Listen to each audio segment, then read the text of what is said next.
నిజమే నీరు, వాడానికి ఎవరూ లేరు. అవునా? ప్రకాష్ మెహతా శత్రుత్వం లేకుండా శత్రు ఉండడు పట్నాయక్.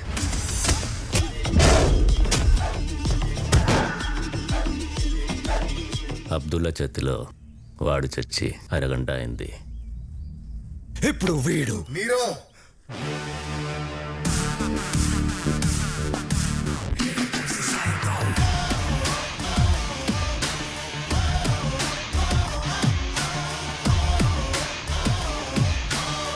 రే నీరో, నీకు ఆల్రెడీ చెప్పా లిమిట్స్ దాటొద్దని. ఓరియన్ ఇండస్ట్రీస్ వెనకాల ఉన్న అక్రమాలన్నీ తెలుసు. వెనుకున్న పొలిటీషియన్స్ ఎవరెవరికి ఎంత ఇస్తున్నావో, ఎవరెవరు నీకు హెల్ప్ చేస్తున్నారో వాటి లెక్కలు బొక్కలు మొత్తం అన్ని తెలుసు. కానీ అవన్నీ మాట్లాడడానికి నేను ఇక్కడికి రాలా.